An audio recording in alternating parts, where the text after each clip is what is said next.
I think the Lakers are now good enough to win a playoff series. But will they is the more important question. I think the answer is no. D'Angelo Well, Russell is no I think playoff. the more John, I think the more important question is, are they going to get in the play-in tournament? Oh, oh, oh, Because right now Brandon, they oh. are they are The 13th seed, 13th. which they've been perennially this season, and every Laker fan will let you know they're only 4 games out from the top six. But 2 games out from Portland, which is the 10th seed at mm, 27. that's kind of the 27. biggest loser of the Kevin Durant trade, wouldn't you say? Along with Memphis, Yeah, the missed out. they listen. They had a chance if they want to, go all in on it. They have some assets that are pretty favorable. They could have went for it. Mhm. They chose to stand pat. It's kind of really been the Even Portland with the Grizzlies. Trailblazers, though history hasn't it with Damian Lillard. They think Mm. they're okay, I guess. That's why I don't really ever want to talk about them because they're Having fun mid. losing, but that They're the was their chance. definition of mid. That was their chance. Yeah, them and the Wizards. Well, That was their chance, though. it If you was. pair up KD and Dame, you know, like what could that have been if you get a top three point guard and a top two or three small forward Depends. in Do you Durant? think that they're getting rid of Simons and Sharp or just one of them? I think you trade Simons and Sharp the same way the Suns did Johnson and So then it Bridges. would kind You of know, be your quote unquote big three, but not really Lillard, Nurkic, and KD. I guess Jeremy Oh Grant, yeah, yeah. but he's an I unrestricted free forget agent about him. also. Yeah, So. my bad.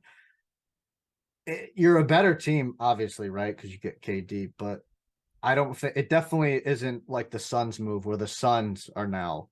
They have the best five and probably all of basketball. They're the best team in the West, They mostly got a lot more considered now. depth. So I don't think if the Trailblazers got KD, they would not be considered the best team in the West. They'd have a kind of an uphill battle as well hmm too. I agree. You'd be sacrificing a lot of depth that they really don't already have in that roster. Mhm. So real quick back to the Lakers. D'Angelo Russell is a player that if you get into the playoffs, you can't really trust. He's just a weird player. And I think Malik Beasley and Jared Vanderbilt for one first round pick is a great use of their assets because those are two players on a mid level salary. So now you get to spread the wealth. That 47 million you're paying Russ, it's now being distributed to players that do complement.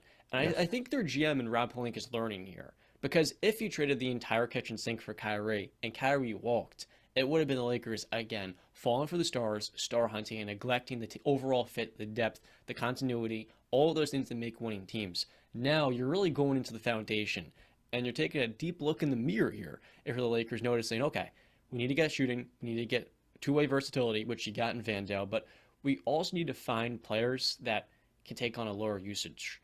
That are not going to be like Russ. He needs the ball in his hands. Vandale does not. Malik Beasley can spot off the ball. And with D'Angelo, I mean, he's just a better fit overall. I think the Lakers will get in the playoffs and they'll be ceremoniously knocked down in the first round. Hmm. That's a good step.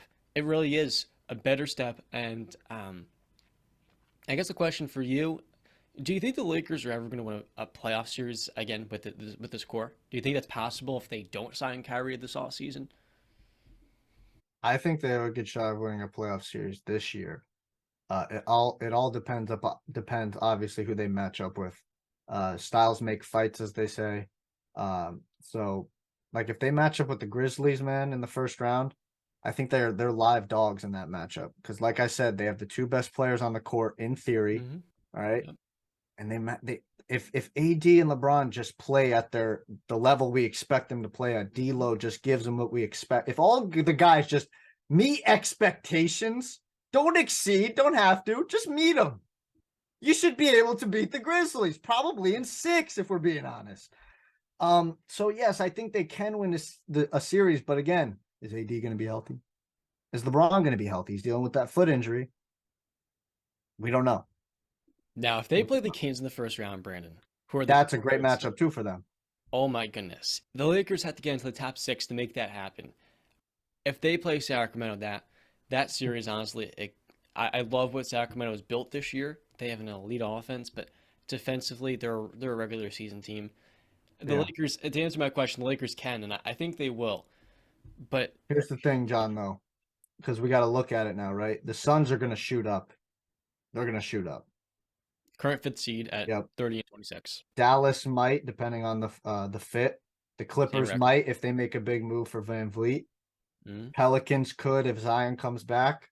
Golden State, we'll see what they are in a month. Maybe they make a late season run. You're not very high on that. Clay's been playing very well though. Yep. So I like I said, I think the Kings are going to take a step back. I just do. I think they're outmatched talent wise. Hmm. I think the Grizzlies might take a little bit of a step back. They're 2-8 in their last 10.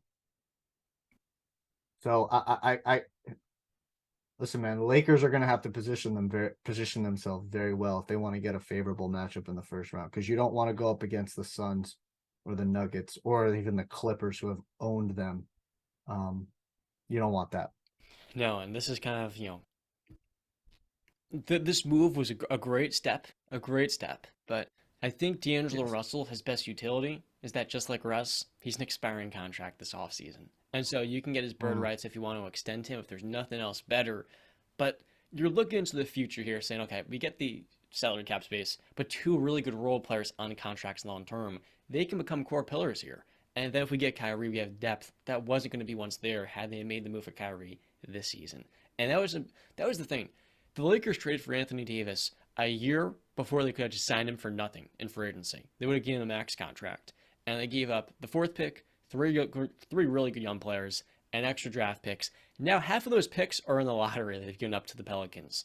I think Rob Pelinka looked at that and said, okay, if we do the same thing for Kyrie when we can sign him in 3 months, we're going to look back and have nothing left to actually upgrade the roster. So they're learning. They're making a.